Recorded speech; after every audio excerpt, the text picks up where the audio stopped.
morning. It's Art Chew. Beth Brown at Griffin Art coming to you from deep in the heart of West Texas with my lovely Rosie the Riveter mug that I found at the thrift store.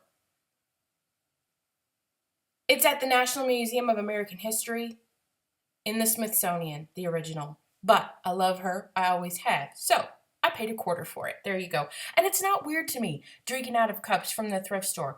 I wash them first, people. I wash clothes there that I buy first, too. If you can buy secondhand, why not? Keep it out of a landfill. That's my philosophy. Today, I have products to review. I have things to talk about. But the first thing that I want to talk to you about is Donna Downey. I resist talking too much about her for coming off as like a weird fangirl. In April, I get to go to her studio in North Carolina and take a workshop with her. I'm so excited about this, it's unreasonable. I get to meet her. I get to meet other people that I have met taking her Inspiration Wednesday classes. I found her on YouTube probably a year ago, and I will link to Donna's channel and her website. I found her on YouTube after when I first started exploring art journaling, and she had a big series of videos called Inspiration Wednesday. And eventually it morphed into such a deal that you had to subscribe to be a part of the videos. I didn't mind doing that. It's not a big amount of money. You get to do it all year. She does a video every 2 weeks. I learned so many techniques from her, and I also found through another set of videos that they do that are completely free called The Artist Gang, I found Cece, I found Sean Petite. There were several other people that were a part of that year. I haven't been following the Artist Gang as closely this year. However, I learned how to use products I'd never heard of before. I learned how to use other products instead of really expensive stuff. I learned how to expand my own ideas and play with colors together. I'm taking a course of hers called Abstract Florals that starts next week. That's all online. I just didn't want to seem like this weird sort of butt kisser lady. But it would be impossible to describe how much that she has influenced me and sent me around to other people that have influenced me.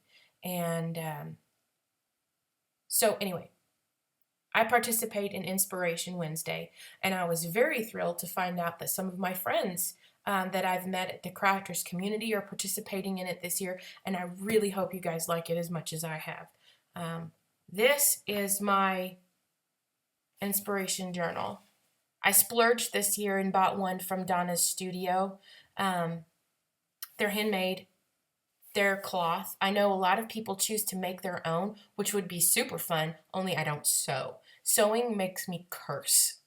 Okay? I can put on a button, I can fix a hole, I can iron on a patch. That's about it. Anyway, here's my inspiration journal. It's got a little rubber bandy thing. Cardstock. They do these little inclusions in the middle just to change the way you think about the layout. I post my inspiration journal pictures in the Inspiration Wednesday group on Facebook, but I really don't post them anywhere else because I didn't want to seem like a fruity butt kisser, pretty much. See? This one's my favorite so far. And I really like this one too, with the little paper collage happening over here. This I detest. I didn't even finish it. And that's the next one. So I'm probably going to work on that today. I love Donna's products. I have several of her stencils. And I try to order from her when I can. There are other places besides her website that you can find her stencils, but I try to order from her. I don't have any of her stamps. And I have laid off on ordering from her shop because I know I'm going there and I want to see it all in person. I'm so excited. And I'll try to do an art chew while I'm there. Wow. I'm geeking out for a minute is what I'm doing. Anyway, so I participate in that, and that's some of the other of her classes that I do. She's so funny. She's so funny. She's just a real person, and I like that. At least I hope she's real. I don't know. I've never met her in person. It doesn't seem like it's a put on. Anyway, got a few products this week. The one that I like the most, if you follow me on Instagram, you know that I've been participating in a handwriting challenge. Excuse me. Let me get a little drink coffee. I'm having 8 o'clock coffee this morning in Colombian. I don't do much to my coffee when I drink it. I sweeten it a little bit and that's it. Sometimes I don't even do that. I like my coffee Grace Jones style, tall, black, and bitter. Anyway, in the handwriting challenge, the ladies who are doing it recommend lots of different pens, have sent me to a pen website. Goulet Pens is the website. I'll link in there, and I'll link to the ladies who are running the handwriting challenge. It's Boho Berry and Tiny Ray of Sunshine. Their Instagram feeds are really cute, and it's fun to follow them. One of the pens they recommended, and they use fountain pens and dip pens. Dip pens drive me insane. On the nibs, there are little enclosures that on the back of the nib. It would be pointless for me to try and show it to you on this camera. But there are little enclosures on the back of some nibs that will hold the ink in your nib for a little longer. And some of them don't have that. I like the ones that do because you can write a little longer before you have to dip again. The only dip ink I've ever used is Dr. P.H. Martin's Bombay. I've used it for years and years and years. When I first started looking into calligraphy, this is what I purchased. I have it in black and I have it in green. And Dr. P.H. Martin they do lots and lots and lots of inks and colors, and I'll let you research that on your own. I'll mention that in the products talked about list. But you can ink dip pens with paint, I think, and there are lots of consistencies and different things. But these ladies were recommending fountain pens, and I enjoy a cartridge fountain pen because you don't have to dip, and your ink flow is a little more consistent. So they recommended the Pilot Metropolitan. Here it is. I chose silver. My art supply store happened to have some in stock. It was about $20. It's a little bit of an investment for a pen. I did also purchase a very cheap fountain pen. Let me see if I can find it. Here it is. This was about $6 at Hobby Lobby. And I'll be honest, I chose it because of the color. The ink is blue. This ink is black. What was this brand name? I want to say Messenger. The difference in these two pens is remarkable. And there's a reason why this one cost a little more. This is okay. The tip, even though it said fine, it's a little bit blunt. The ink flow is not great.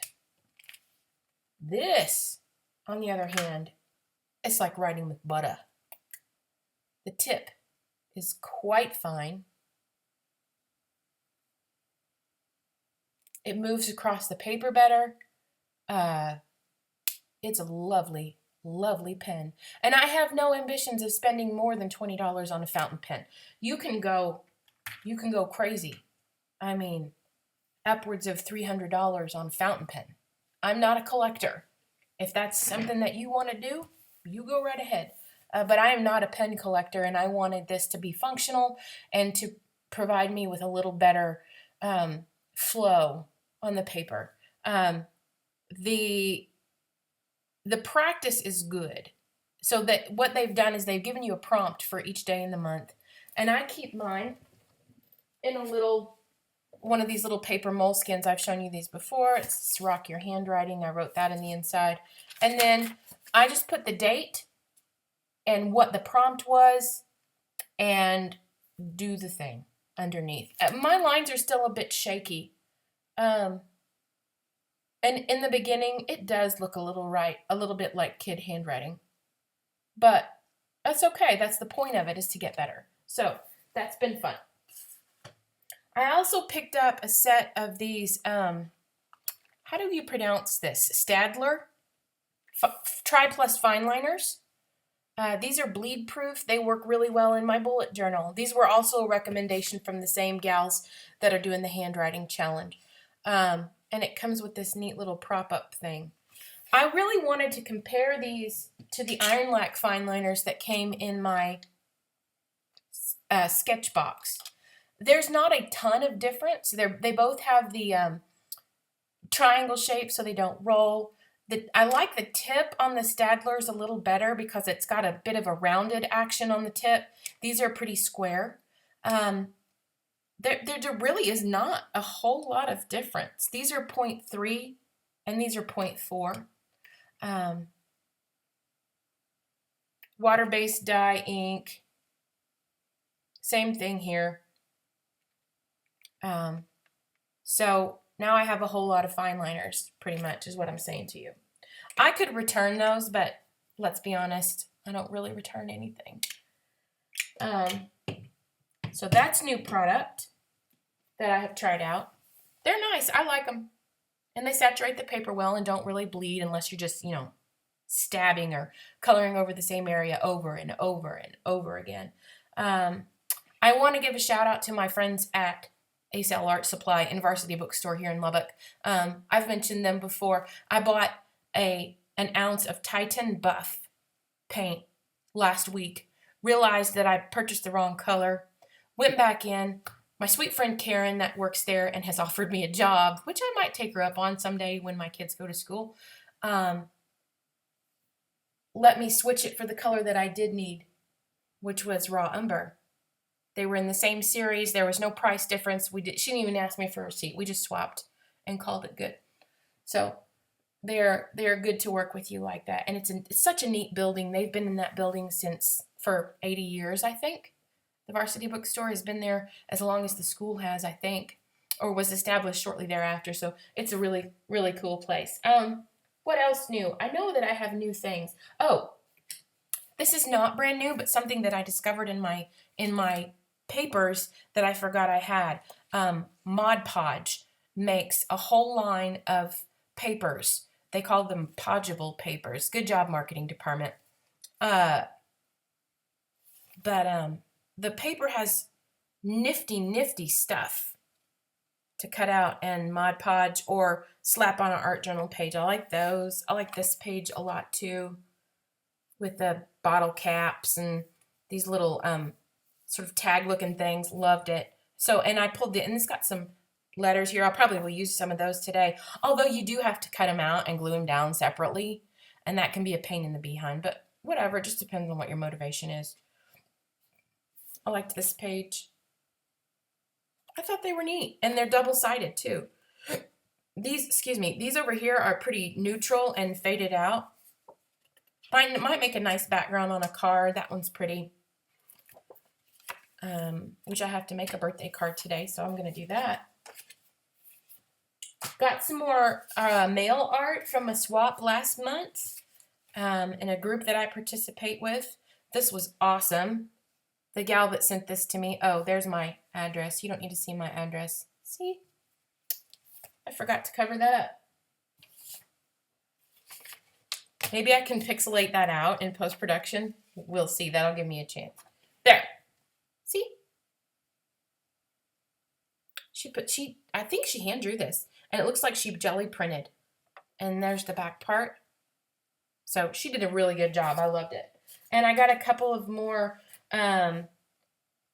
Valentines that floated in from that same swap. This is gorgeous. She did a fantastic job on that. Love it. This one blew me away. And it's done on cardboard. How awesome. How great is that? I don't know if she used a stencil or what she did, but that's lovely. Here's a nice watercolor. Some happy birdies. Everybody loves the birdies these days with some glittery stuff. This one also looks maybe jelly printed or multiple layers of stenciling. See, aren't those great? What a great group. What a great way to play.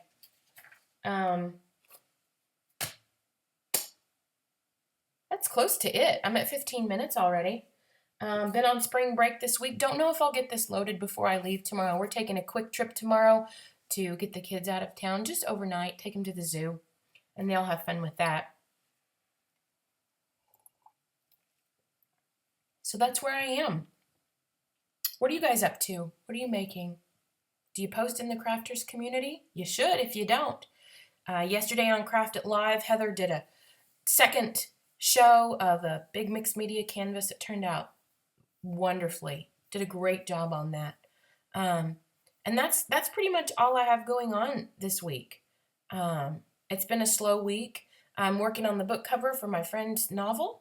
That's going fun. Going fun? Yeah, it's going fun. It's going well.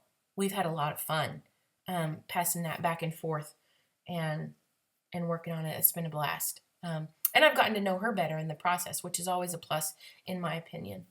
I have no big philosophical thoughts today, just kind of moving through the day, and I hope that you are well. Cheers to you, my friends. Get out, do something, make something, and as always, give love.